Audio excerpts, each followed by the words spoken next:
Q, what is going on? I told you. You're dead. This is the afterlife. And I'm God. You are not God. Blasphemy. You're lucky I don't cast you out or smite you or something.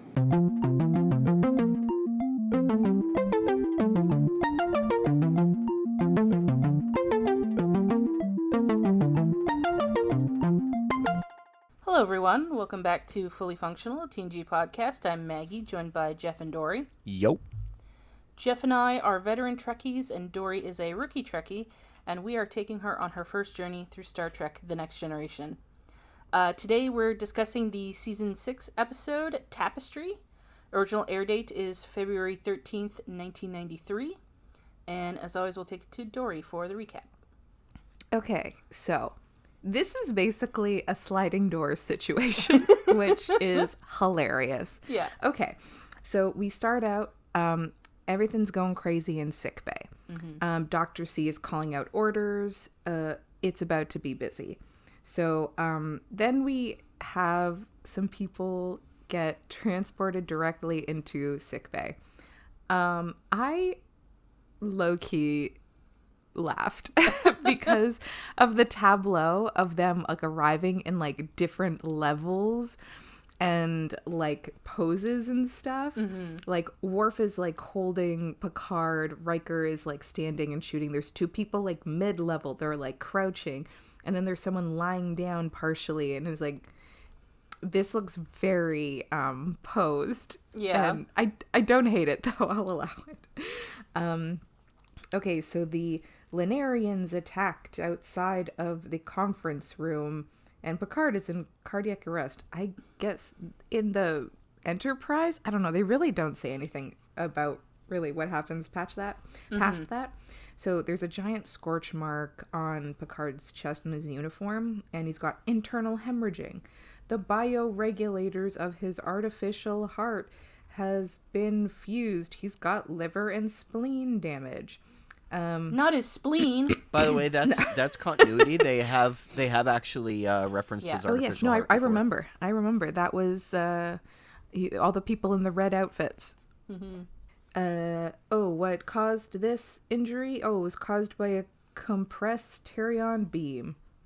They hit him. Which is something you'll never hear about again. Mm-hmm. Yeah, that's fine.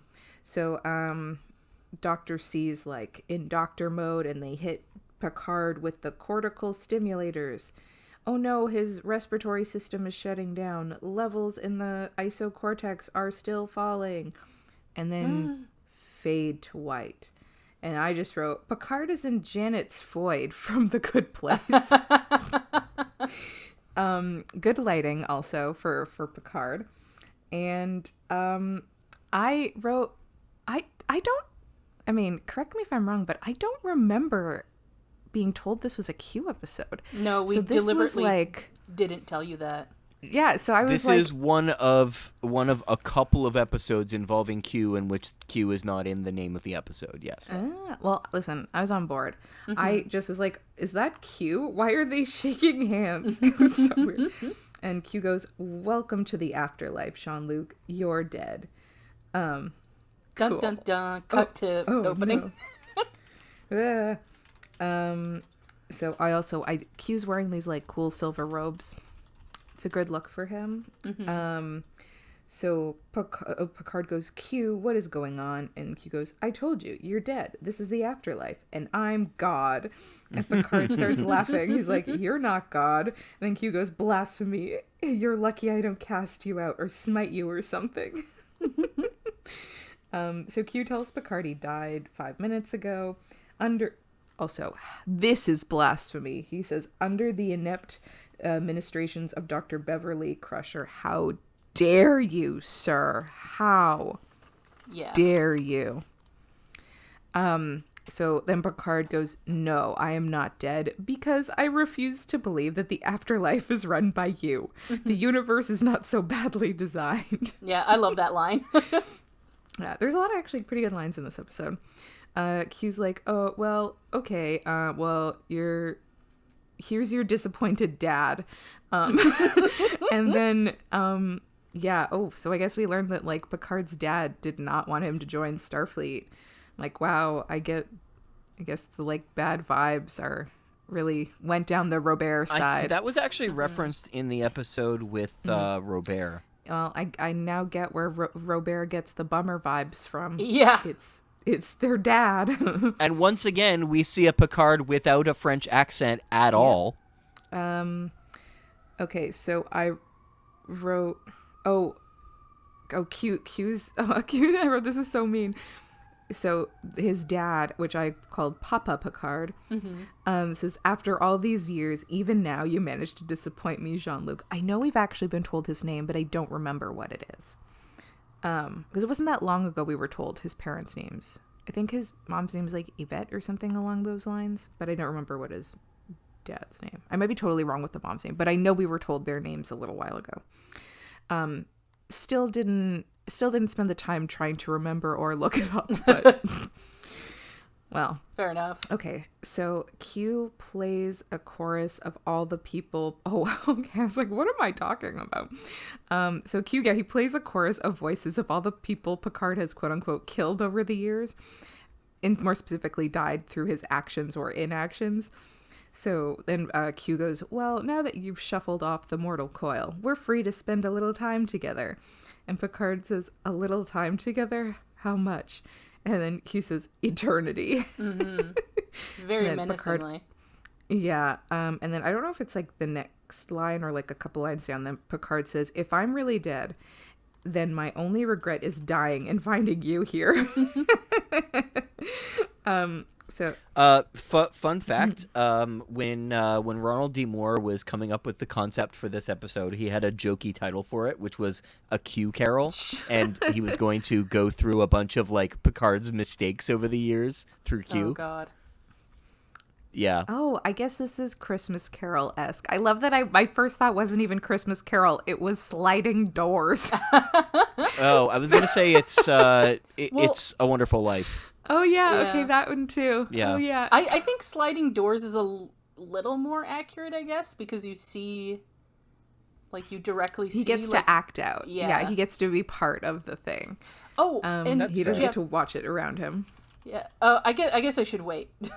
'Cause, But didn't Sliding Doors come out after this episode? Yes. Yeah, it did.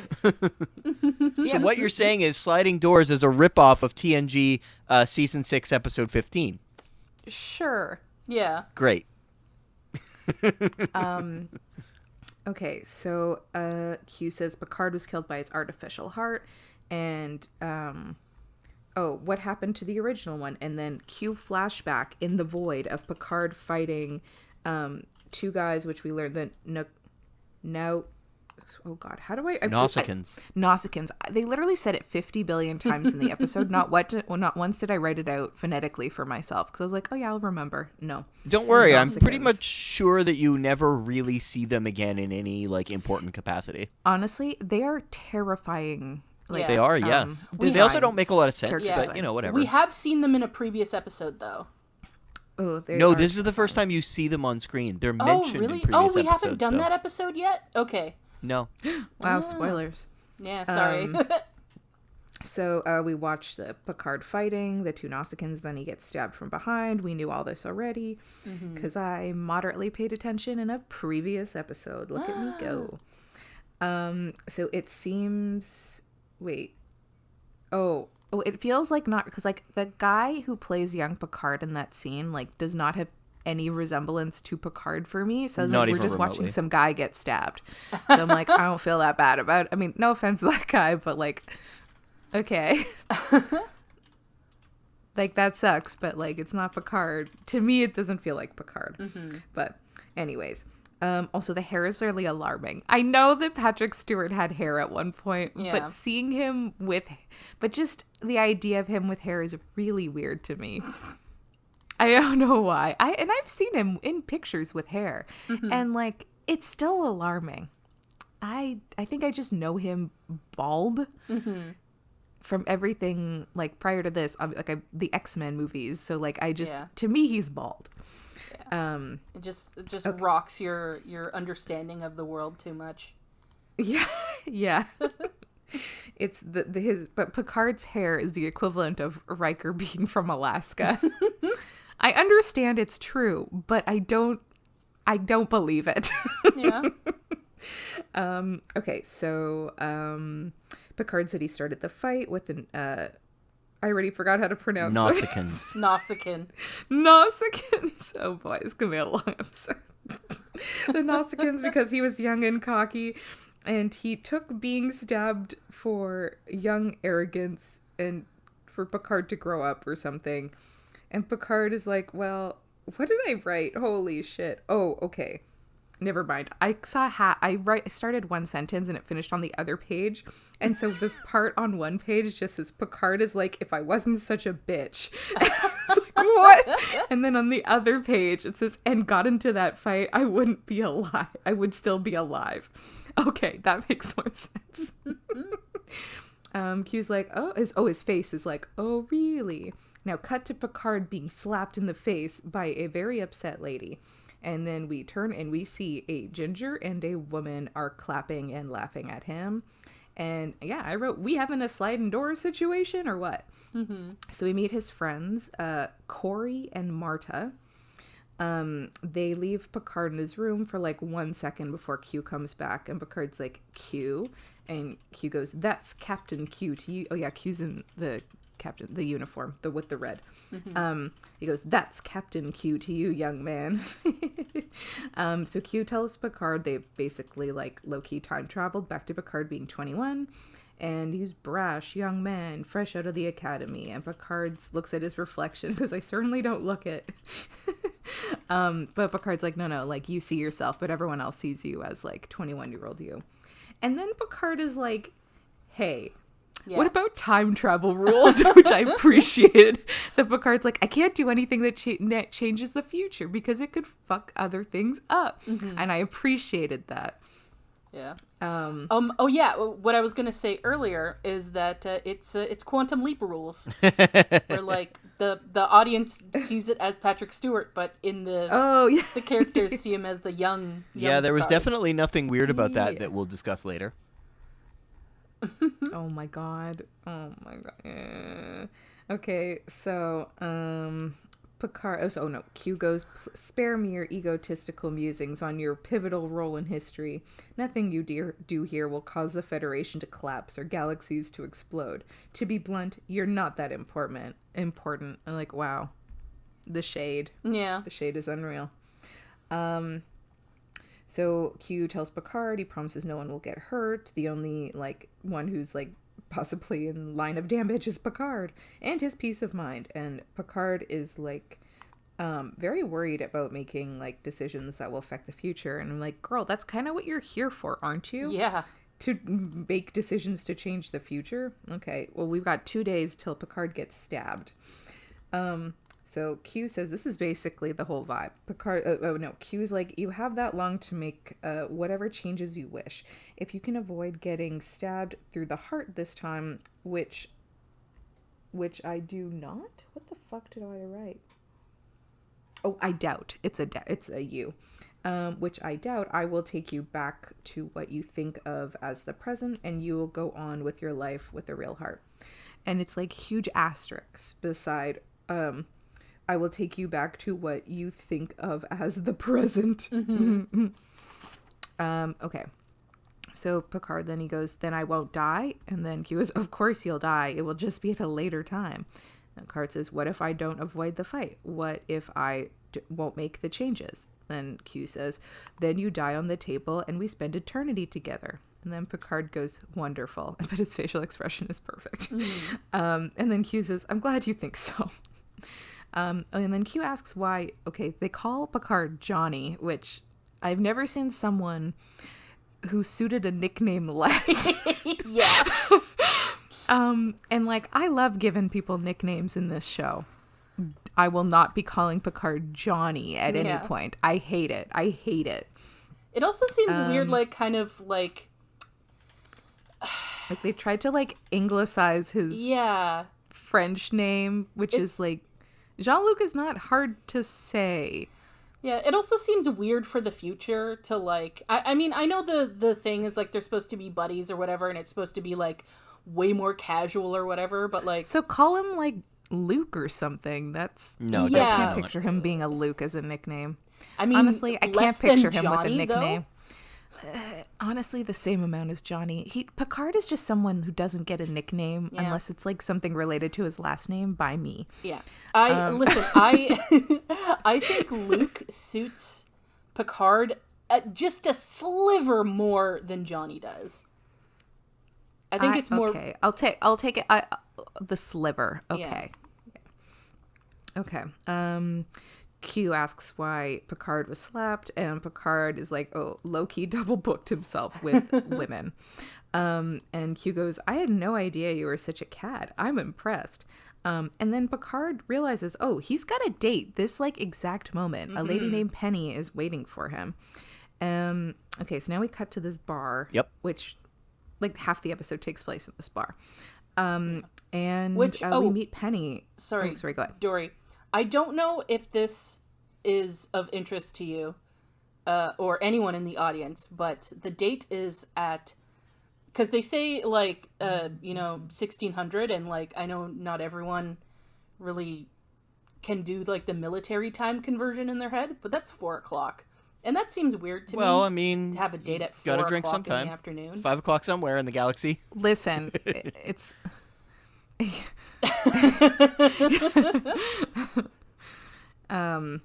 Okay, so we meet Penny, and I was like, oh, Picard, like young Picard likes older women. Because like Penny looks like a full out like 40-year-old or something. Yeah. I'm so sorry to the actress if she was not 40. Yeah, but She's younger than 40. Yeah, But, her, like, her I character feel definitely like- comes off as a cougar. Yeah. I don't know if it's like, you know that thing where like older generations, like people for some reason, even though they like are technically young, they look crazy old. Yeah. I feel like that almost like that's kind of happening with like There's this Gen Z right there's now. this It's really Yeah. weird too. thing I've been there's this weird thing I've been watching on the internet lately. It's so there was this public access show in Austin, Texas. For the record, I've never been to Texas.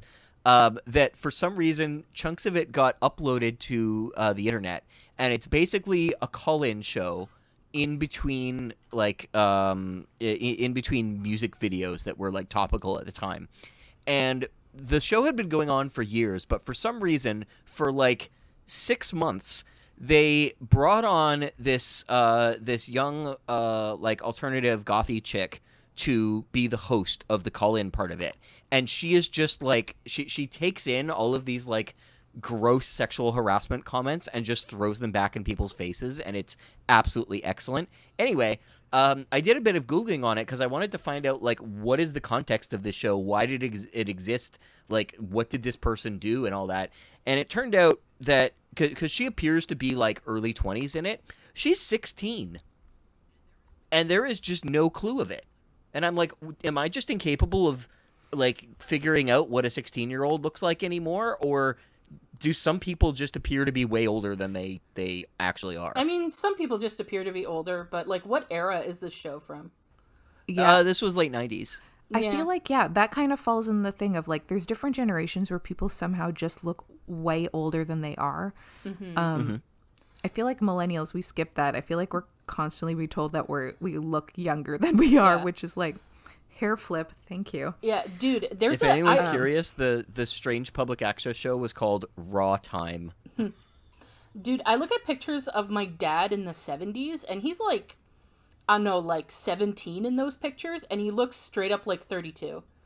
Like, Oh my god. like, yeah, a lot of smoking, a lot of lack of sunscreen, a lot of being outside. That's sunscreen. Sunscreen. No sunscreen is the worst. Guys, sunscreen. Highly recommend. Even in the Okay. winter. For the record, the actress was born in 1958.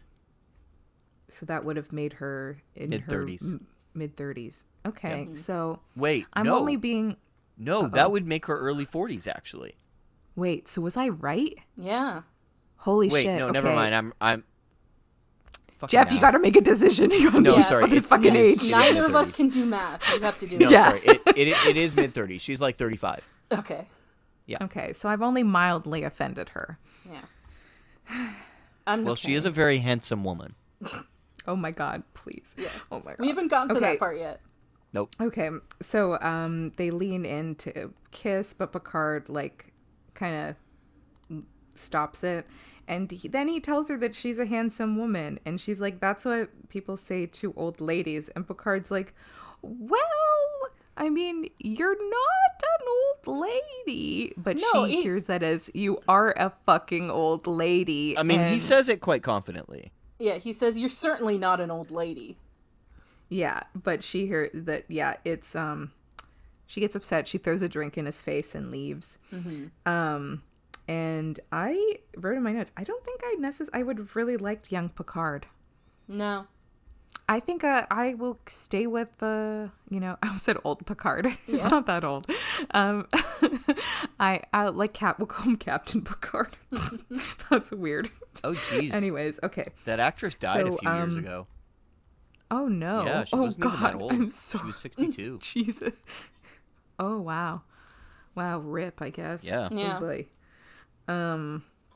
Okay, so we see Picard's friend Corey is playing this game called Domjot, which is basically, to me, just looks like pinball with a stick. Yeah. It's like a huge pinball with a It's stick. like pool, basically. It's like space pool. There Or space is snooker. actually a game that is like this. I can't for the life of me remember what it's called, but we had access to tables that had this game at this after-school club that I went to for some reason. And yeah, nobody had any clue how to play it. It's pool with obstacles on the table. That's just mini putt, Kind of, yeah. but different level. That's like mini putt off the ground. Okay, so the Nausicaans come in and they want to play Domjot against Corey. And yeah, that character design is like if like an 80s like kind of like it, like, Slash, Yeah. if Slash Yeah. was haunted. All right. If Yeah, that a makes little any bit. sense. Okay, so Picard It's and like Q if wa- Klingons were barely sentient. I mean, I was gonna say, yeah, they're like what are they called? They're pack-led Klingons. Yeah. oh, see, I'm talking about appearance-wise, not their personalities. Oh, yeah. To me, they look like, yeah. Yeah, If I like think, those like like, the if- 80s hair metal bands were haunted. Yeah, yeah. If Klingons were bugs. I think, like, yeah, if Slash were haunted is a good description, I Yeah. think. Yeah. So Picard and Q are watching the game. Picard is like, oh, Corey's going to lose because the Nausicaans cheating, and history will repeat itself if Corey because he'll figure it out later, and then he'll want revenge.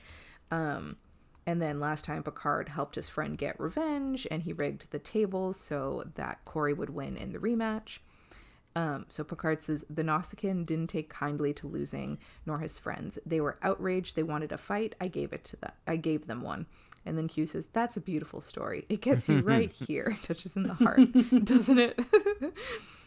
So Picard goes back to his room with his friends, and Corey wants to, of course, he figured it out, wants to rig the table. So the Nausicaans, they think that they use some kind of device to cheat. They want to rig the table so they can't cheat. So Picard's like, or maybe we let it go and don't do anything. But Yeah. Corey's like bummed because he wants to do revenge, but he can't. Picard's like, no, don't do revenge. It's fine. And I get it. I love a revenge. But I love that Picard's version of like of how he changes his attempt of changing history is being like, don't do it. Like, don't do it, and like think that's good enough. Okay, so me. Oh, okay. So then Picard has like a whole chat with Marta, who obviously she has a crush on him, like Hardcore. Yeah. obviously, yeah. And I wrote, can't blame her, but I forgot she sees 21-year-old Picard. I do not. So I forgot she doesn't see like Yeah. my view of Picard. So I can blame her because I don't know what 21-year-old Picard looks like. Yes, and I you don't do. You saw care. him get stabbed. Actually, I care a little bit. Oh, no, I don't. I don't care about that one. Okay, so then, Q comes in with a flower delivery for John Luck Picard. And Marta assumes the flowers are from a quote-unquote Some people and conquest. I still And make that joke about Picard when we're talking about him. John Luck Pickard. Oh, John Luck Picard. Yeah. It reminded me of in season 6 of RuPaul's Drag Race, they do this game called Snatch Game, and one of the queens named Ben de la Creme does the character basically is like Maggie Smith from Downton Abbey, and calls RuPaul, and that has like stayed with me for like, I don't know, a decade at this point. I just hear in my head RuPaul, and I feel like this is their version of RuPaul, is John Luck Picard. Okay, so Q says, "Did I interrupt anything? Sorted, I hope." And then Picard says, "No, Q, you did not." And then Q goes, "Pity." Man, Q is like horny for Picard being horny. Yeah. So Q tells Picard that Corey didn't listen and is like busy rigging the table as they speak. And so Picard finds Corey under the table and he tells him to stop. Corey's like, "Oh, you sound like my mom." And Corey, okay, so now they're standing up.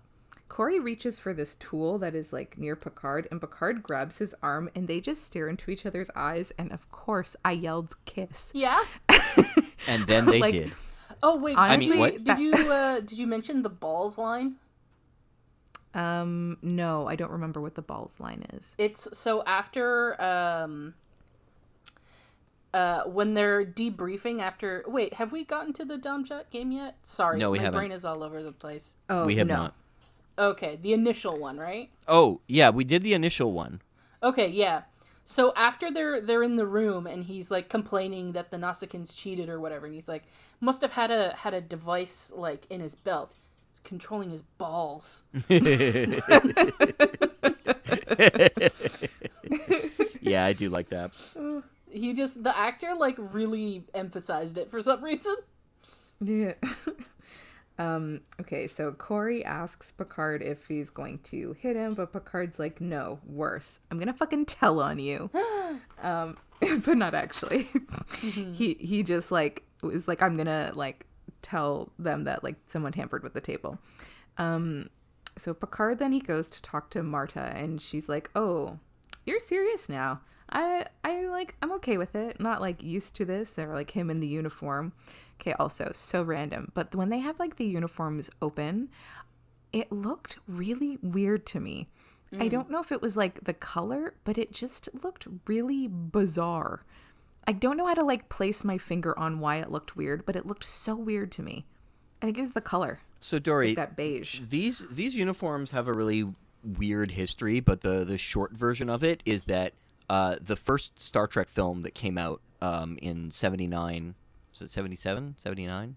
79, had these like really stupid looking earth tone and gray like unitard uniforms that just looked like absolute ass. Like they looked like pajamas. Yeah, they were fucking terrible. Yes, they are the worst uniforms in the entire series. They're worse than any one-off uniform. They're really, really bad. But anyway, for the next movie, they got a pretty decent director to do it. This was Wrath of Khan, and he was like, I don't like these uniforms. This is a military organization. They should be, wearing something more professional. Mm-hmm. And they didn't have a super high budget on it because the previous film went so over budget. So they ended up taking the old unitard uniforms and doing what they could to restyle those into these, and they look absolutely nothing alike. But it's part of the reason why they're kind of strange. Well, the uniform I don't mind. It's just that like beige in the inside when they have like the flap open looked so weird to me.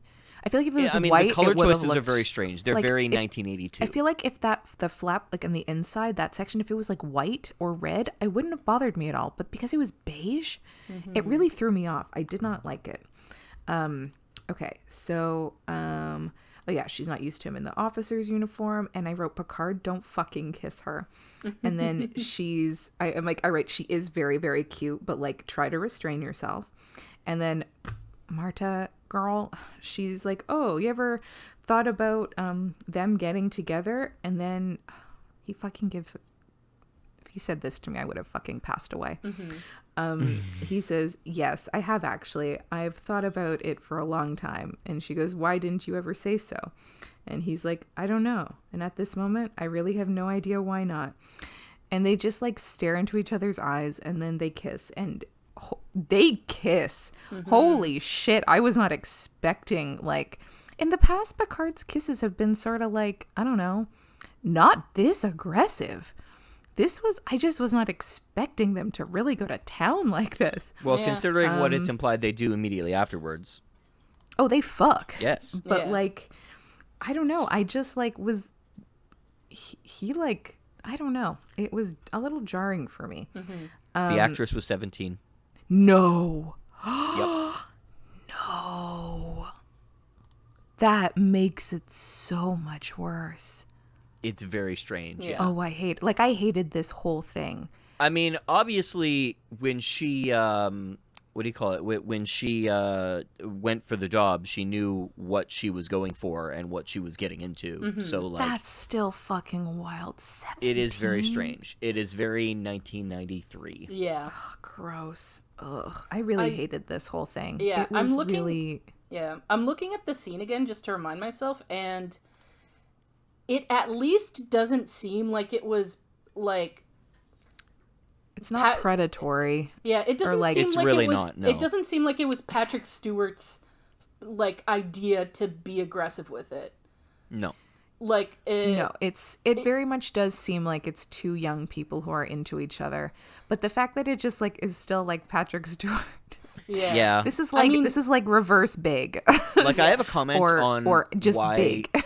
I have a comment on why I think this scene is actually quite important later, and how it actually adds quite a bit to the story, despite the fact that it's kind of strange. Yeah, sorry. But I'll get into that later. Yeah, the point I was trying to make was not about, like, the characters. It was about, like, the actors. Yeah.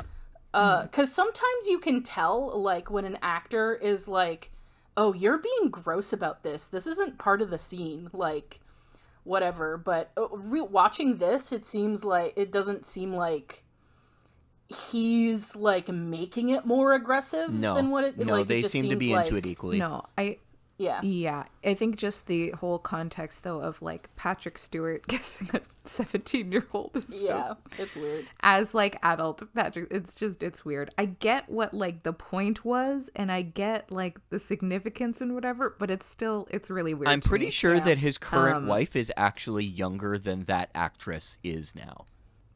I mean, but she wasn't way- 17 when she married him, I would assume. Yeah, the way you phrased it makes it seem like he's currently dating someone younger than 17. No, but he is dating someone like half his age. with a bigger age gap. Yeah. I mean, it's But she's still like 40. Yeah, or she is. something. Okay, one Yeah. thing I'll give credit to. I don't know if you've ever seen videos of Patrick Stewart in like a casual setting, but I am 100% sure that there is absolutely nothing that was even remotely predatory about that. Patrick Stewart is just a big kid. And it's really, really adorable. Oh no! This to be clear, this is not a Patrick. I'm big. I still love Picard. Big Patrick Stewart fan. It just in the writers, you guys. Yeah. Again, the writers. The casting director. Yeah, you guys. It's like I get this. It's not good. Yeah. It hasn't No, aged it has well. not. I mean, it shouldn't have been okay then, but it definitely has aged poorly now. But yeah, Well, I he think really- I think we had a discussion about this on another episode where it's like, you know, Patrick Stewart's like, because I thought his wife was like, you know, 25 or some shit, and like even when I thought she was 25, I'm like, because it's Patrick Stewart, like. I get it. You know, I believe it. You know, it doesn't seem weird to me. You know, so even finding out... I don't know. Even like 25. That I don't know. That's too much for me. It's a little much, yeah, but like Patrick Stewart's the one person where I'd be like, I can see it. I think, I'll give him a pass on that because I get it. But his wife's like in her 40s 45 or whatever. Yeah, that's like a big age difference, but that's not that crazy. Yeah. I think you're like officially like finished cooking at around like 25. Like that's when your brain's like fully developed. Cooking. So oh my God, once you get past that, hilarious. it's like, that's fine. Whatever. To each their own, I suppose. Mm-hmm. So now, okay, my next line in my notes now is like feels especially gross because I wrote, he really goes to town on that 21-year-old. Yeah, that 21-year-old. Yeah, he's So now I okay. So then, next morning, there's like clothes all over the floor. Mm-hmm. He's in bed, and I was like, Q better be in that bed with him. Of course, It's Q such is a in that good bed fake with out him. scene. Yeah. It's like I immediately knew it, but I was like, yes, let's do it. So Picard. So Marta's like pieced out at this point.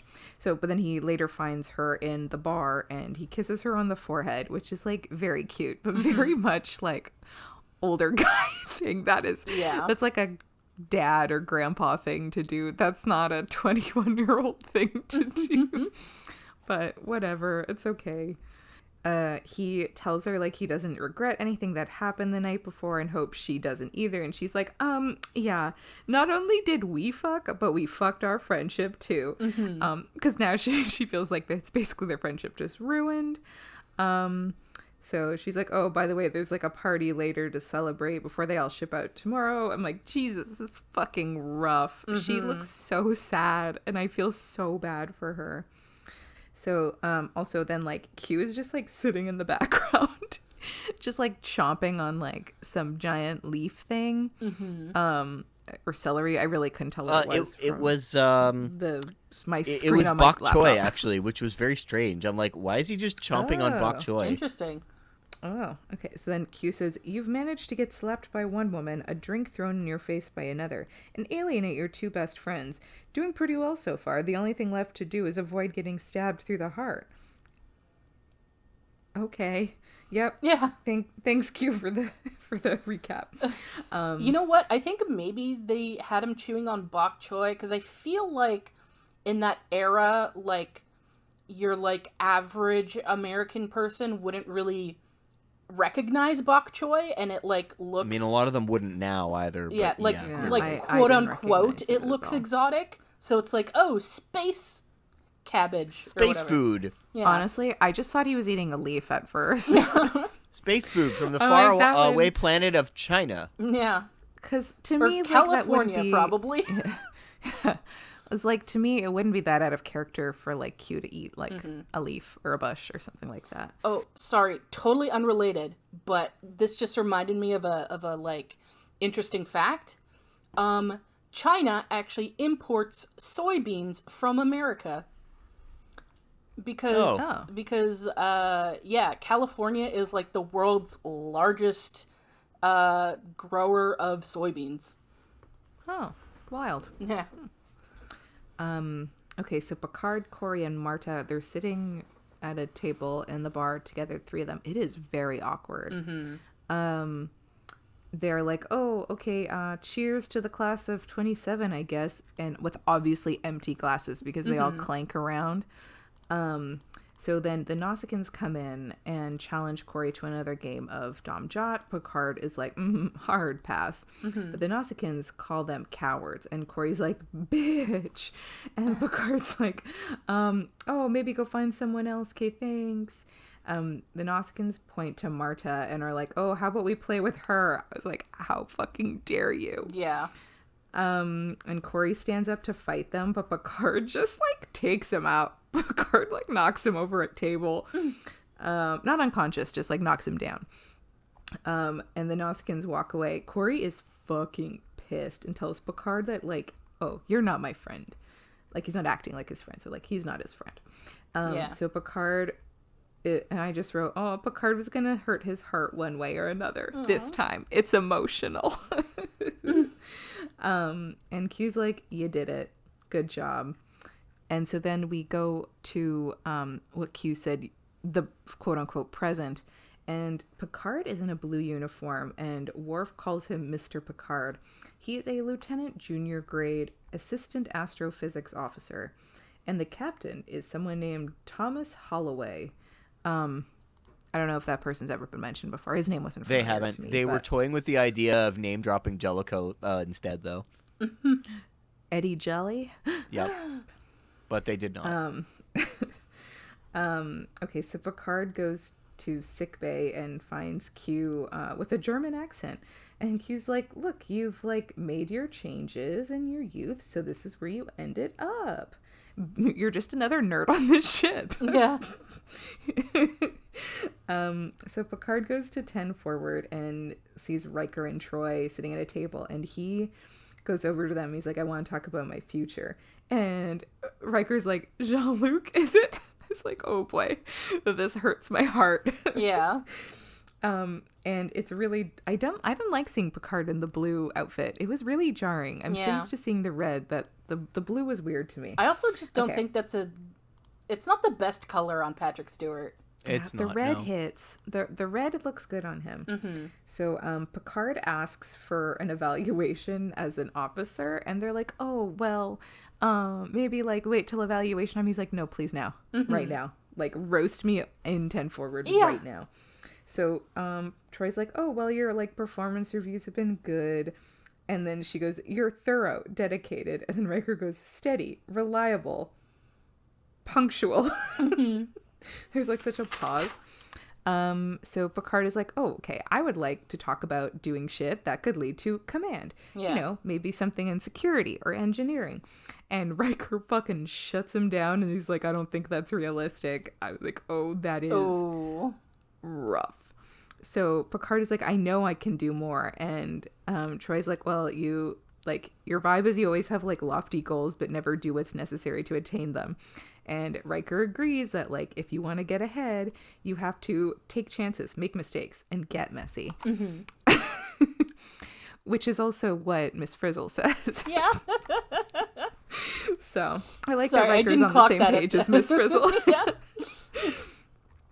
Riker's like, listen, we'll talk to Geordi and see if there's like anything in engineering. But Picard's like, command? And they're like, listen, like calm the fuck down. Yeah. So then senior officers are called to the captain's ready room, and Picard looks like he's about to go, and then he realizes, oh, not him. Yeah. And then I just wrote FOMO. Yeah. So then Picard's like, okay, Q, I'm fucking done here. And then Geordi calls for Picard. He calls him. He's like, you have to finish your analysis. And Picard's like, nope, I'm fucking done with this shit.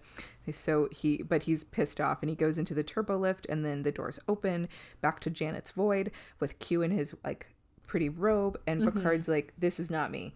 That man is bereft of passion and imagination. And Q's like, I thought you wanted this. Artificial heart Picard came face to face with his own mortality. And basically, I feel like I almost skipped something. He's like, okay, you being like losing, like being in that fight taught him to like face his own mortality and realize like how fragile life is. And this Picard has no focus. The blue uniform Picard drifts through much of his career with no plan or agenda, going from assignment to assignment, never seizing the opportunities that presented themselves. He learned to play it safe and never got noticed by anyone. And Picard... Okay, Picard... I wrote, Picard's like, but not even for how hot I am. Oh, boy. I have issues. So then Picard tells Q that he's right. He like thinks changing what happened was a mistake. Can he go back? And so Picard says, I would rather die as the man I was than live the life I just saw, which, oh, burn. Wow. So now we cut back to Corey and Picard being like verbally abused by the Nausicaans. And Picard starts the fight. Here's the thing that did occur to me. They flashed back to after him and Marta fucked. So, like, it's kind of funny to me that they were like, no, gotta be post fucking. We can't go back to that, like, when where we first started in the episode. Yeah. We got to go back to this exact moment, even though Picard has made decisions that change things up till that moment.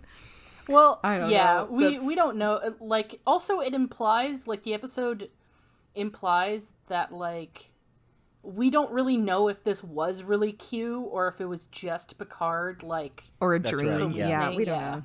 Yeah. So yeah, Picard starts the fight. Marta gets to kick ass, but things go poorly very quickly. Everyone gets fucking taken down. And I couldn't help but think, like, wow, can you imagine, like, being in a fight full well knowing you're about to be fucking stabbed and, like, an enormous amount of pain, and you're just like, let's fucking do it, baby. And so then, so Picard, he gets stabbed. He starts laughing at being stabbed. And then this was really, I didn't like this. Yeah. He's like laughing after he's stabbed. And then the laughing gets like, not transferred, but he's like laughing in like the Enterprise. And he wakes up laughing. And I didn't like it. That was creepy. That was weird. This is a detail that they brought back, because the first time we hear this story is when Picard and Wes are like stuck in the shuttlecraft together. That's right. He tells Wesley this story, and he mentions the detail of him laughing, like, after he got stabbed. Yeah, because then also in the like reenactment earlier in the episode, he laughs. Yeah. And so yeah, he's back. He's okay. So then we cut to Riker and Picard is basically telling Riker about the episode we all just watched. And Picard says, there are many parts of my youth that I'm not proud of. There were loose threads, untidy parts of me that I would like to remove. But when I pulled on one of those threads, it unraveled the tapestry of my life. Oh, that's the name of the episode. And then Riker says, I'm just trying to imagine a hell-bent for leather young officer insulting a Nausicaan twice his size. I wish I had the chance to know that, Jean-Luc Picard. Dude, in this scene where Picard's talking to Riker is like practically like twirling his hair and like... Yes! He's like batting his eyelashes like, tell me more, tell me more. Jean-Will. Yeah. Yeah, and Picard's like, oh girl, I have so many stories to tell. How much time you got? And that's where the episode ends. I should have looked this up, but I don't know what the phrase hell-bent for leather means. But the fact that Riker used it to describe Picard, that means something to me. I don't know what, but it means something to me. Like a biker in like the 70s, like someone who's like a rebel and like the rebel without a cause kind of thing. That's Picard? Yeah. Well, young Picard, at yes. least. Well, okay. What's interesting about this is it sets up young Picard as what Kirk eventually turned out to be, despite the fact that with Kirk it actually appeared to be the reverse. He was apparently quite bookish when he was young, according to the like older canon before they did the reboot films. So yeah, like polar opposites between them in that like Picard is the person who was the, oh no, I'm going to do things my way. Yeah. It's just like him and Picard are like the magnet of like of the Star Trek universe, that like they're always on the polar opposite end. Like if one shifts, the other shifts the other way. Now that said, this episode suffers from a lot of the problems that Star Trek does, in that when it tries to tell a story about humanity, it inevitably ends up going to things like death. That is not something that a lot of people can relate to in this particular way. So not as many people have near-death experiences that lead to positive lives later on. Well, I don't think this episode was about having a near-death experience. It wasn't. It just it's defining mortality as a defining part of the human experience. Yeah, I think it's about like the choices we make. Yeah, you're right. Like facing your mortality, like is a like the story is inherently metaphysical, and it does a lot to flesh out like Picard's outlook and confidence. But like it's showing you this character who eventually in TNG becomes this moral paragon, but only because he learned from his mistakes. And while the episode is technically about facing death, I agree. It's a much better story about learning from your own mistakes and those mistakes shaping who you are. Yeah, I mean, I think that's the intention of the story. I mean, because... Is that, like, I think, like, the thesis statement, sort of, is, like, you know, cringing at your past self is, like, not a bad thing. Like I love the way you worded that. Being kind of, like, shitty in your younger years is, like, kind of part of the process. Mm-hmm. You know?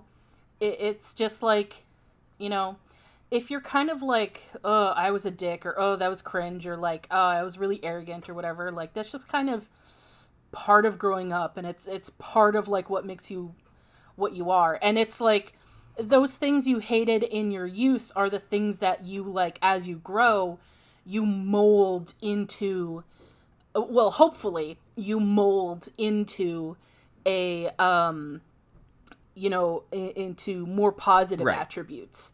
You know, like the sort of arrogance and, like, cockiness and all that stuff that, like, Picard had is, like, what he harnessed into his more positive leadership attributes as he is You know today. what's interesting about the episode? Like, I've been seeing this episode since I was young, obviously, and I didn't understand it to the degree that I do now, maybe even the last time I watched it, because I just... Watching Star Trek for me is it's an interesting experience because I'm sitting here, like, analyzing it in ways that I haven't really done before, simply because it's so, like, the memories of seeing it are so ingrained in me. And in Picard, what I noticed this time around is that, like, the whole one of the major themes of the episode is, like, regretting these parts of your life that were in your past, and, like, basically him wanting to forget that whole part of himself and disconnect from that whole part of himself. And it's funny because as soon as he gets into a situation that's a lot more emotional, specifically with damn it, what's her name? Marta, is it? Yeah, I believe so. Yeah. All of these emotions come flooding back, and then it's still about regret, but suddenly it's he wants to connect with that part of his like that part of his life again, because there's something there that he lost. Yeah, I think that part of it was, like, you know, because I think there's, like, sort of two main types of regrets. It's, like, things I did and things I didn't do. Yes. So, like, things I did is represented by, you know, getting into the fight with the Nausicaan and stuff, and things I didn't do is, you know, Marta. is, like, you know, being romantic with Marta. And I think it's there to show that, like, you know, because there's this saying, it's like, you know, oh, you'll never regret not, like, you know, trying, you know, and, like, what's the Wayne Gretzky thing? You miss 100 shots, something, whatever the fuck it is. You miss 100% of the shots you don't take, right? Yeah, Wayne Gretzky. Yeah, where it's like, you know, sometimes the fact that you didn't do something was the right decision. You know, sometimes that doesn't have to be a regret either. You know? I think that's the point of that, like, that part of the story. Just going back to what you were saying earlier, I think you are correct in that I think this is an episode for an older audience member. It's not It's not necessarily, like, doesn't have, like, mass, like, appeal. You know, even though I love this episode when I was younger, Oh yeah, me too. Definitely it's a good connect. character episode on top of the themes that it has. Yeah, but I definitely connect to it more at, like, being older now. I have a lot of... I'm still not the same. I'm like I'm, like, in my mid-30s, so it still doesn't hit as hard as probably someone who's, like, closer to like what Patrick Stewart's age was when this was filmed. Yeah. Yeah. Anyway, sorry. It reminds me a lot because I have a lot of problems with connecting with my own nostalgia in that I'll kind of like get engrossed in it a bit too much when I'm like that's my form of escapism, is like connecting with my own nostalgia, and unfortunately a lot of that ends up focusing on like things that I didn't do, where like directions that I could have gone that I maybe would have been happier with and whatnot, and it's this episode hits a lot harder because of that. Yeah. Yeah. I've done a lot of stupid shit I wish I didn't do. Yeah. And, yeah. But it's all part of the tapestry of your life, you know? I mean, hitting my head on a cannon was not exactly tapestry thread I really needed to keep. Yeah, I think that's pretty important. Yeah. Oh, I tried. Okay, so for the broader, I tried to put my head in one of the cannons outside of Queen's Park when I was in my early 20s because I thought I could fit my head in there. I could not. So I banged my forehead on the fucking cannon. Excellent. Oh, God.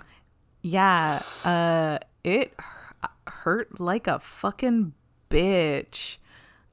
Yeah, that was a dumb decision. Definitely did not contribute to anything about my future. But Dory, if you didn't do that, except now then I you know, wouldn't be the don't try to captain put of a my head in a starship now. cannon.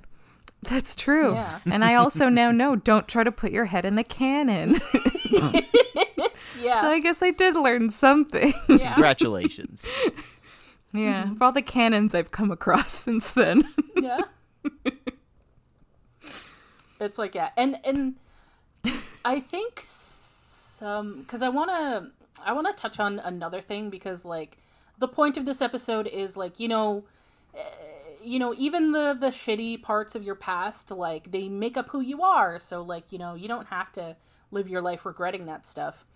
But I think sometimes people, and I don't mean this episode specifically, but sometimes people take this message of like, oh, your past like made you who you are, so you should like not necessarily be grateful for it, but it's like it's fine because it made you who you are, where it's like I don't think that's always the case. I Like, agree. Yeah. I think I could have done without a childhood full of emotional abuse. That would have been nice. I don't think that like I I think I could still be a chill, cool person without having gone through that. That would have been cool. So I don't think it's like, 100% universal that like, oh, you shouldn't regret anything, or that, oh, you shouldn't like wish things were different at all. But I do generally agree that like, yeah, if your past self was like kind of cringe or whatever, like that's fine. Like, Yeah. you don't have to spend your life like being like, oh, I wish I was Trying to better. make up for the cringe. Yeah. I wish I wasn't always shit. Yeah.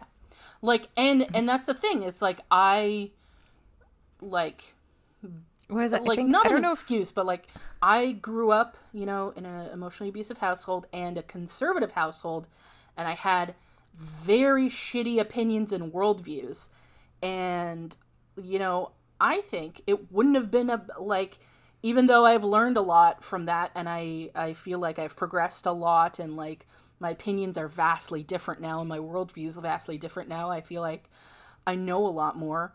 I don't think it was necessary for me to have been like shitty in order for me to get here.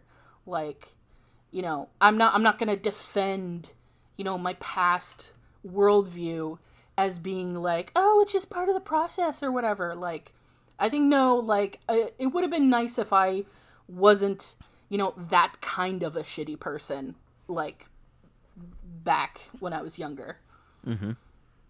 So that I do regret, and I think that's a fair thing to regret. Yeah. Yeah, I definitely agree with that. Like, I think what it comes down to is that if we can be somewhat self-aware, but also aware of what it is in our lives that has affected what, then we can make not objective judgment calls on it, but simply more rational judgment calls on what was genuinely something that would, if it changed, would vastly improve your life and what isn't. And in this case, it's Picard is regretting it much more because of what's happening right now. He's not looking at it that objectively. He's looking at it through the eyes of a man who just died. Yeah. Yeah, that is to say, I agree with the message of the episode, but also slightly disagree. Be the cringe you want to see in the world. Yeah. I think, like, because Picard is like, I wish I was more responsible. I think that's kind of what it boils down to. Yeah. And I think it's fair to say, like, listen, like, you're young, you're kind of figuring it out and that kind of stuff. So that's like, that's just kind of the process of, like, what made you who you are, and, like, learning, like, when to take risks and when to be responsible, and, like, having, like, the full, because of your experiences, understanding the full weight of your decisions, better than most people would. Yeah. My regrets are more like, I wish I had been, like, I wish I had listened more. I wish I'd been more open to receiving information that, like, I, contradicted my worldview and all that stuff. And I think that's a fair thing. Yeah, I agree. To regret. I mean, I think it is like, for other things, like, in terms of, like, I guess it should be, like, more explicit, just to be, so in terms of, like, having, like, a more racist worldview, and, a period of, like, more homophobic worldview, which was, like, in my case, was, like, not as intense as, like, other people's. Like, I grew up in a conservative household, but, like, weirdly, our family was, like, pretty chill with the gays, like, from day one. But, like, other, like, problematic, like, harmful conservative worldviews, like, I sort of had. And yeah, I think it's also part of the process to, like, especially, like, when you're younger, like, because I'm thinking about my teenage years, those are, like, my main regrets, right? When you're going into that sort of phase of life, like, when you're a kid and you're, like, starting to actually be a person with their own thoughts and opinions, and, like, when you're a teenager and stuff, you have teenager and, like, early 20s applies as well. It's like, you can actually, you're gaining more independence, and, like, this is the first time where you're, like, really starting to think for yourself. And, people tend to be, like, pretty puritanical in their beliefs in that. It's pretty extreme, right? Because this is your first time thinking these thoughts, and you don't have the experience of, like, comparing your thoughts with others, or, like, that there's nuance to shit, right? And when I mean puritanical, I don't even mean in the sense of, like, conservative or whatever, but in that, no, like, you're hardline about them. Yeah, you're hardline about them. You have a very strict idea of, like, what's good, what's bad, that sort of thing. Very black and white thinking. So I think that's part of the process, is, like, getting out of that, like, black and white thinking and stuff. And, like, that's just kind of, I think, just natural with it. But I wish that, like, those harmful ideologies weren't part of the process for me. I wish that had never been part of, like, my journey of being a human. Right. I mean, what it comes down to is that we don't have a lot of control over that one at the very least. Like, that's not something that you could have just chosen to not have. It would have been more like a situation where you grew up in a different household. Yeah, I mean, I think the best you can do is just, like, learn from it, Yeah. There's, like... Yeah. I mean, it's time travel rules, right? Yeah. You can't go back because it's just going to fuck around with shit in the future and it affects other people. So if you're stuck with it, Yeah. there's only so much you can do with that. And yeah, stuff will suck, but at least understanding, I think, that you regret something of, like, having some kind of shitty, like, view. That, I think, is, like, in and of itself, like, a great thing that you can recognize that too. Yeah.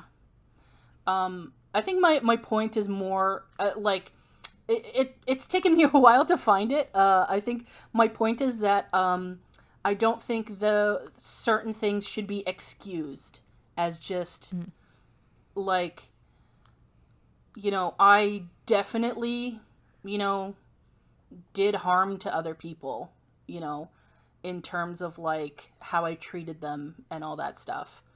And, like, the spreading bad ideas and all that kind of shit.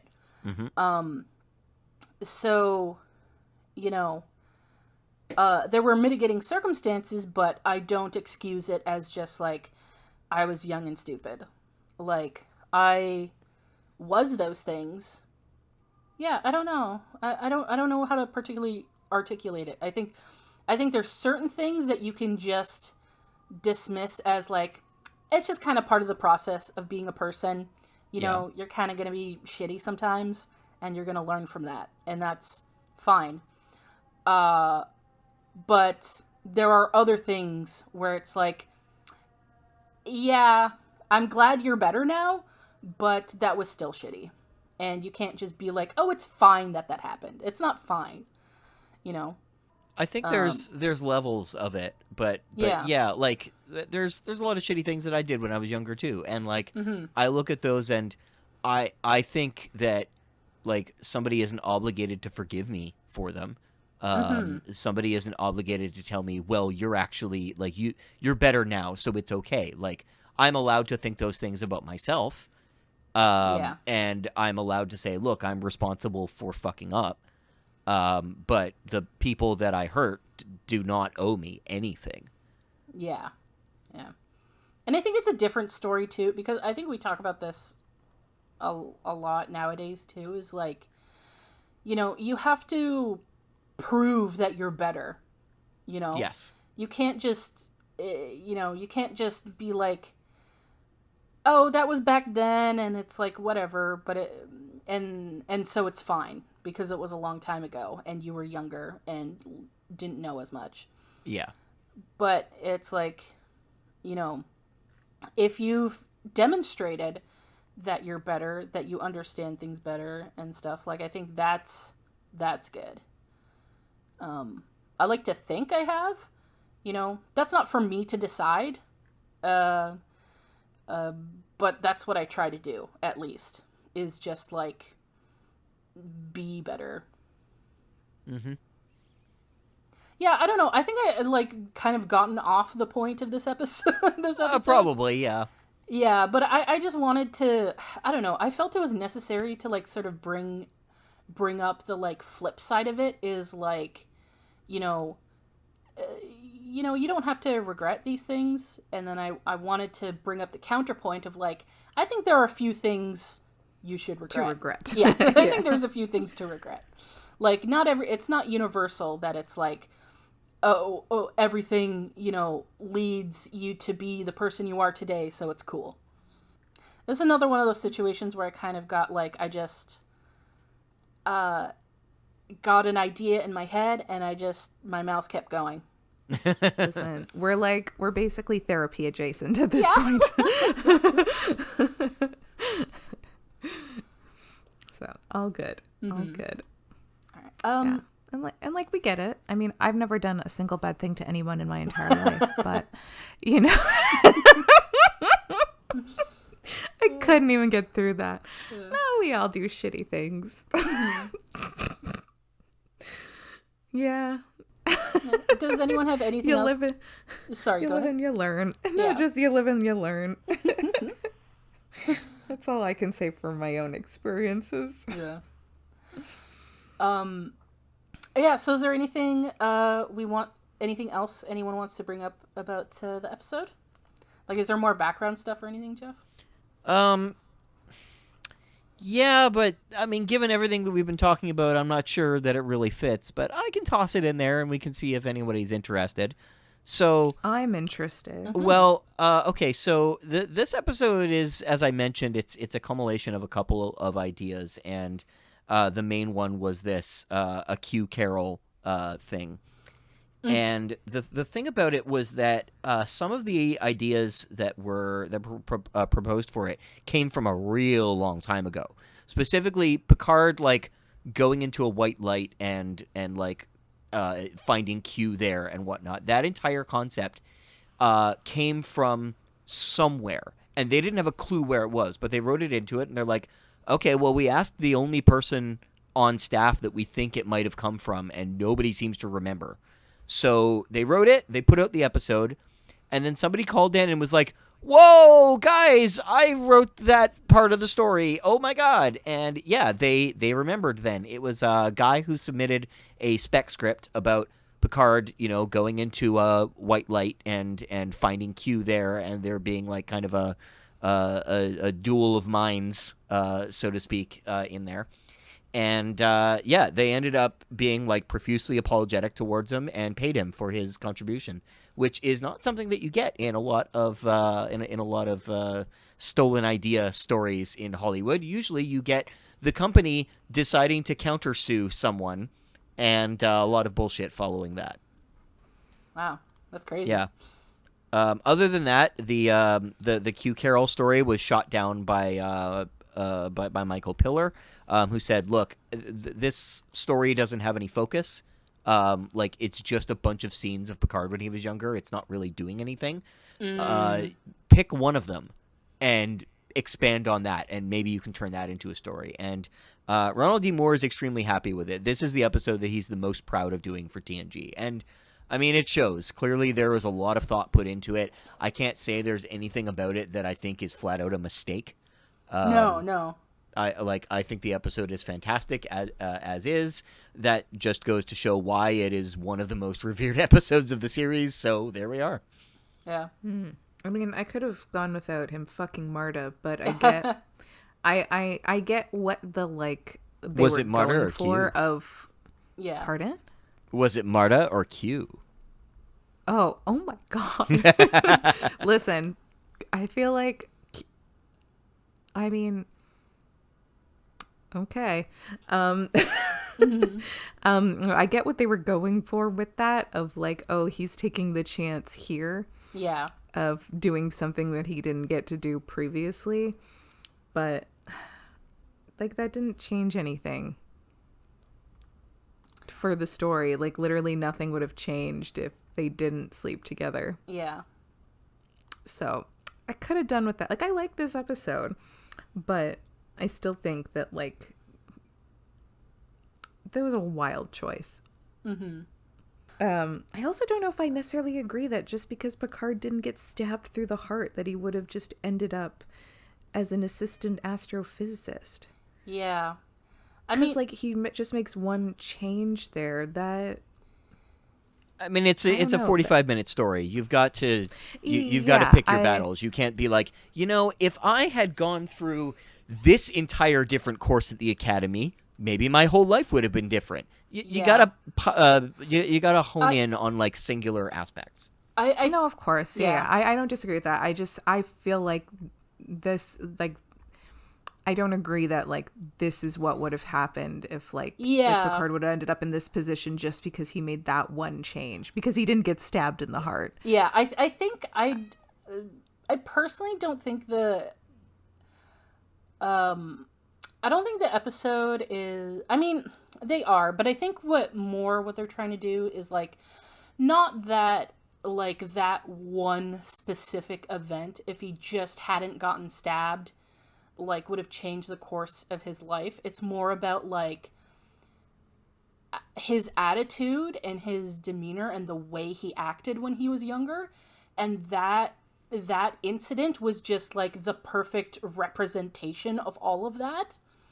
Of, like, because Picard's regret is that, like, not that he got stabbed, but that he was a jackass and that he, you know, wasn't more responsible and that he acted, like, so crass and stuff when he was younger. And that, like, that incident just embodies, like, all of those things. So I think it's more of, like, if he, like, Q's trying to show him, like, if he had a different attitude, if he wasn't, like, you know, if he didn't have those elements within himself of, like, you know, being brash, being cocky, taking chances, that sort of thing, he wouldn't be the man he is today. He wouldn't be the great leader he is, and that sort of thing. Well, I get that. I don't think this one, like, because he was still, like, to me, like, the Picard character that we know to, like, that, like, the young version, up until that point, like I don't, like, it doesn't make sense to me of, like, like, I get what they're going for. I get what it all means. Just to me, like, I don't think. Yeah. That would have got, like, that doesn't make sense to me, that this one thing, because, like, from Picard of that time, he wouldn't have made the decision to stop Corey. So, like, I feel like it's all moot because he didn't the only reason he made the change because he knows what happened. Right. So, like, if you go back and he wouldn't have made another choice because that was his personality. And, like, I get that's, like, what they're trying to show, like, oh, this changed, but he wouldn't have made the different choice because he doesn't seem like someone who would have thought for a second, oh, maybe we don't do revenge. So I don't think that, like, if it's the same person just making that other decision, I don't think someone who is, like, that rebellious, who is, like, you know, stirring up shit would then, right after not getting stabbed in the heart, would, like, then all of a sudden, like, not turn into the Picard we know. Because he was still the same person who, like, took risks and, you know, whatever. The one difference is he didn't get stabbed. So, like, I don't know. To me, it doesn't. I don't think that's, like, where I get why they were doing this. I just don't think it, like, I don't think that's where he would have ended up. I feel like it wouldn't have made a huge difference. For sure. Because other people, like, if you think of. We also have to look at this through the lens of, like, Q. And, like, Q's fucking with Picard on purpose, like, presumably. I just, you know. Because, like, I think of Riker. Like, Riker didn't have, like, a traumatizing injury to, like, then have him being able to decide, like, oh, life is, like, precious or whatever, so I need to make, like, monumental decisions. That's everyone. That's, like, all the crew. They all have to make these decisions. That's kind of how they got there. And I don't think one injury would have, like, changed his whole... Like, unless the only thing that I could see that would make, like, plausible is, like, say he's in recovery after his surgery and he meets someone that's, like, important to, like, his, like, who he becomes. That to me would make sense. Yeah. But if, like, it's, oh, he got stabbed or he didn't get stabbed, but nothing else is different, like, that doesn't make sense to me. But anyways, it doesn't matter. Yeah. As of the show, the show already happened. We can't go back. Yeah. I mean, yeah. We have to deal with the episode we're given. Yeah. And I've lived and learned that I can't. That I will always find a problem with the TNG episode. Yeah. I get what you're saying. I don't totally agree, though. Like, I agree with your premise that, like, yeah, if the only thing that was different was that he didn't get stabbed, I don't think Picard would have gone down that road. I just don't think that's necessarily what the episode was trying to say. And that's okay. I mean, that's just, that's all right. I mean, like, I get what he was trying to say. I just think realistically that's not what would have happened. But I guess, it's like, as you said, it's like Q's fucking around. So, again, this is another thing of, like, I'm thinking about something that the writers probably didn't. Yeah. And thinking a Probably little too not. far and a little too close, like Yeah. a little too much about it. Yeah. So that's probably a case of that.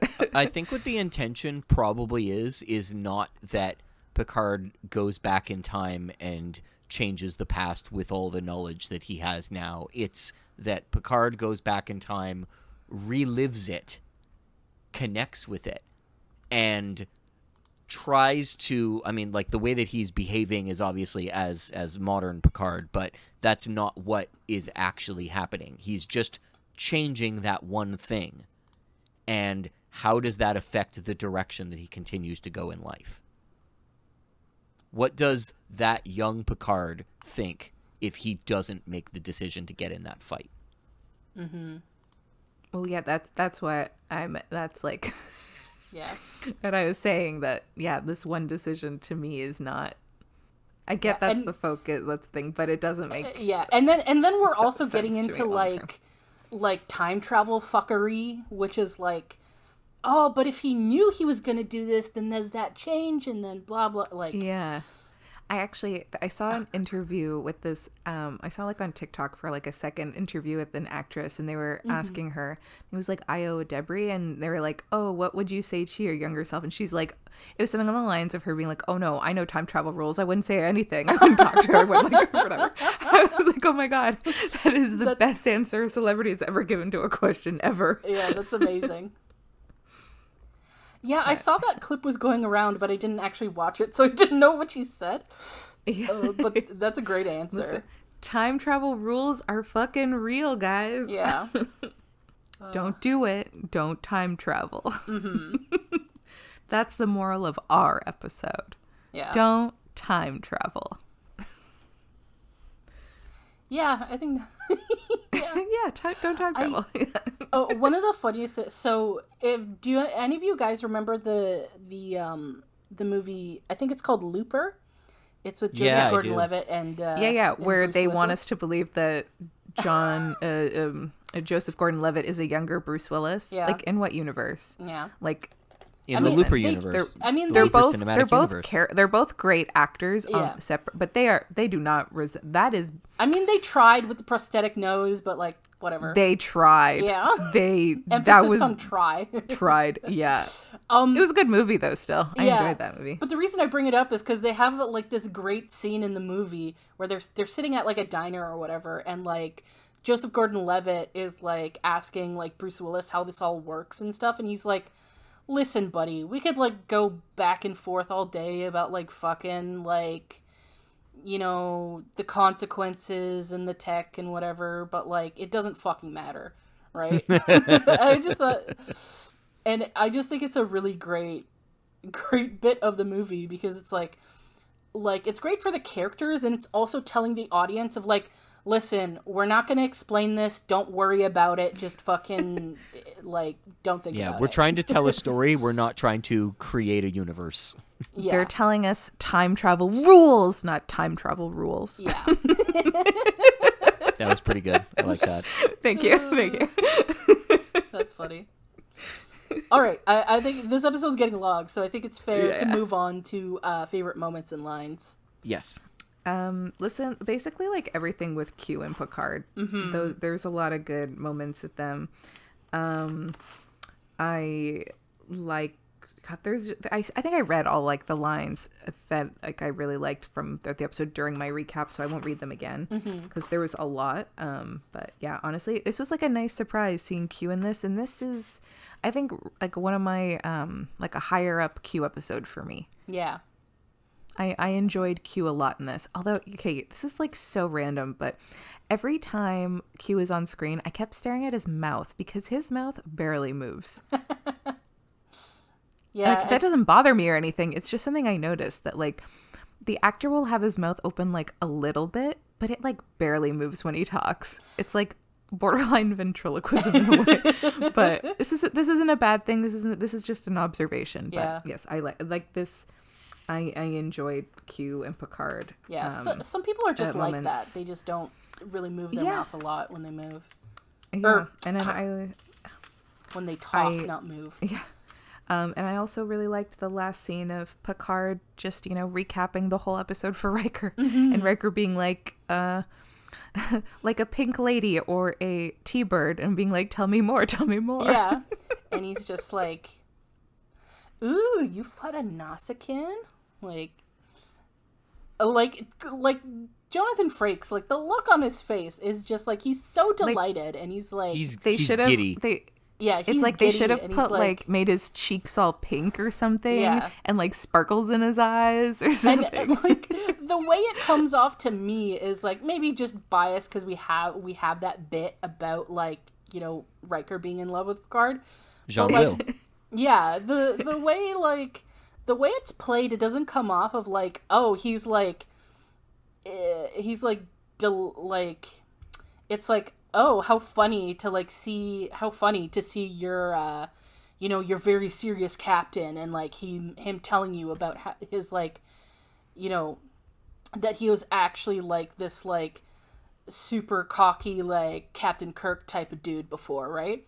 It's more like like, ooh, I'm seeing another side of you, like a little more flirty, honestly. That's the way it came off to me. Like, rather than him being like, amused that this serious person has like this like cocky past. To me, Riker is he's delighted. Yeah. I think delighted's the best word. Yeah. For me, it's actually Picard going through all of the stages of acceptance immediately after the teaser of the immediately after the series intro. Yeah. Yeah, and I think my favorite line is probably like, the universe is not so badly designed. Yep. When he's Straight to talking about mockery. Q being God. Yeah. And Patrick Stewart and John Delancey just have like brilliant banter chemistry. Like, 100%. Yes. Yeah. So just getting a lot of that in this episode was great. All right. So, time for predictions for the next episode. So, Dory, the next episode is called Birthright. And it's a crossover with Deep Space Nine. Ooh. Yeah. Oh, God. Are we going to see O'Brien? No. I forgot actually, that's when they did the crossover. Yeah, weirdly enough, we actually don't. Oh, wow. At least I don't think so. No, we don't. Yeah, which is very weird. Yeah, that feels like the perfect opportunity for O'Brien to yeah. be like, oh, hey, guys. Anyway, it's a crossover. Crossover. Yeah. So I was kind of scrolling through the episode earlier to remind myself of everything, and I'm gonna give you a tidbit about the main plot and the B plot because I forgot that the B plot in this episode is like pretty major. It's like it's like scrolling through it came off as more of like a 1A 2A instead of A story B story. Now, remind me, is this a like backdoor pilot? No. DS9 is already DS9 premiered by the already- time that this episode okay. came out. Yeah, this was okay, just okay. like they're trying to draw more viewers to DS9 by Okay, using so TNG. Why they did that with so this just- particular character, I will never understand. Yeah. Okay, so the crew are visiting DS9, and Worf gets hears a rumor about his father that he may be still alive, and now he has to chase that rumor. Oh, Worf heard some hot goss. Yeah. Yeah. And then the B plot involves what in the early seasons of DS9 is the worst fucking character. He gets better, I promise, but he sucks early on. Oh, So yes. one of the characters from DS9 has a hangout with Data, and there's a Data subplot about him having weird dreams. Oh Yeah. boy, what does him and this person get up to that causes him to have weird dreams? Okay, I'll start with, I guess, Worf. Yeah. Okay, so maybe, okay, I'm trying to think of a way to like come up with something without asking questions. Yeah. Because I have a lot of questions. It's but my I'm fault like, because I had meant to tell you that Worf was following rumors about his dad, but I hadn't meant to tell you that it was that his dad was still alive. So okay. I'm sorry. I kind of closed that door for you. I'm sorry. No. I just not even questions about his dad being alive. I don't know much about DS9, so I'm just trying to think of like where are they? Oh. What are they doing that like would have them? Okay, sorry. So I guess I should clear that up. Deep Space Nine is the name of the space station that the series takes place on. Oh, okay. Yeah, okay. so they're that actually visiting a helps. space station. Okay, so Yeah. they visit the space station. They're maybe going out for a drink because obviously there's got to be a bar and I assume a mall on the space station. There's actually both. Yeah. And maybe they're They call it the that's what I assume. Promenade. Oh wow. Well, I grew up near a mall called the Promenade. So, wow. Okay, well, maybe Worf overhears someone at the space station talking about, like, they mention like a name that is, maybe they mention like his dad's name offhand, and Worf just like, I can totally picture him busting into a conversation. He's like, "You rang," or something. You mo. I just tried to. I was literally. I was That's trying to his remember dad's what name? Worf's dad's name is, but I was like, I have no idea. It's Worf, son of Moog. I know, but I never remembered his dad's name. We have a whole episode where I cannot remember his dad's name, and I call him fucking everything except for the actual name. Yeah. Okay, Moog.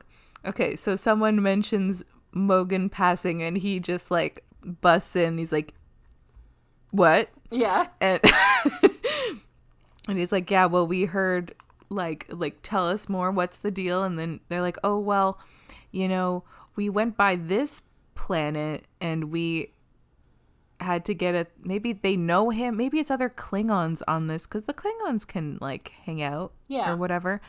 So maybe it's other Klingons." And he's like, "What?" And he's like, "Yeah, but like maybe they obviously don't know the significance of Worf to this guy. And maybe they're like, oh yeah, we got this thing from this guy Moog." And Worf's like, "Hey, wait, hello?" And they're like, "Yeah, from this guy." And Worf's like, "How many guys are named Moog?" So we need to like go check it out. And that's be intertwined with the date. Okay, so maybe they go to this planet where Moog might be, and maybe there's something on there that like Data maybe does something with the I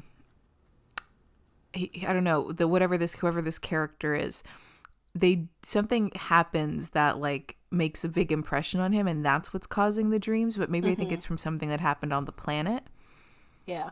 I will tell you the character is the Doctor on DS9. Okay, that doesn't change anything. I don't know who the Doctor is, so unless Data is now having dreams about like medical emergencies. I don't know. Yeah. Or maybe that's okay, fine. Okay. So maybe there's a medical emergency and Data watches the Doctor and is like, "Oh, whoa, that's cool." And just has like so impressed by the way the Doctor reacted that he's just having medical emergency dreams. I don't know. I don't know where I'm going with this. Yeah. I'm cutting myself off here Right. because I don't know what else is happening. All right, we'll give you a pass on that. I also forgot to mention that this is part 1, so this is a 2-parter. Okay. And I scrolled briefly through part 2. And yeah, the Data thing is all in part 1. So the B plot is all in part 1, and then part 2 is all the Worf stuff. Okay. Oh, it's interesting that they're doing two two-parters like real close to each other. Yeah. Yeah. They really wanted to go for some longer form stories in the season. That's fine. I just I didn't expect two two-parters so close. Yeah. But all right, well, So I do want to say, like, just as a heads, like, so no. no, it's not anything bad, right? So the character that I described, that's like the doctor, who I say is like the fucking worst. When I watch the series, my belief is that like he's supposed to be cringy. Like I think like you as the audience are supposed to be like a little like meh about him. He does develop through the series and like becomes pretty cool actually, but he is cringe. well, we love character development. Yeah, So. but you're not going to see it in this episode. Party. Yeah, I just want to give a warning that like I know this character's the worst. I actually don't remember how he acts in this episode, like, but in the pilot he's like, I'm like.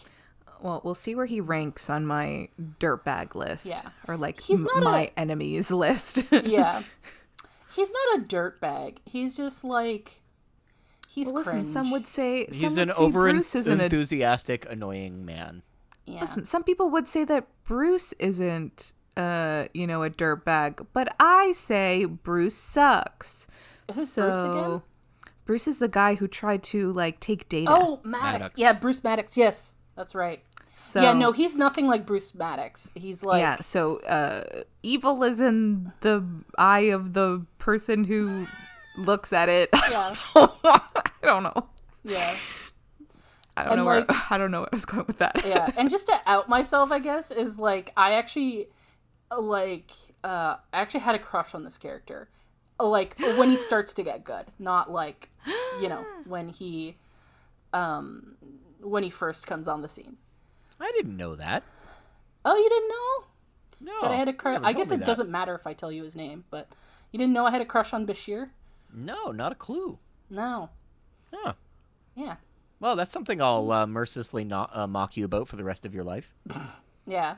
I mean, obviously not early season Bashir. I know. But I know. I mean, Alexander Siddig is very attractive, so Yes. I'm gonna have to look this up before I watch the episode.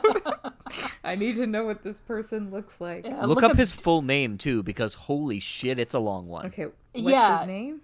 So I don't know. yeah, his acting name is Alexander Siddig. Okay.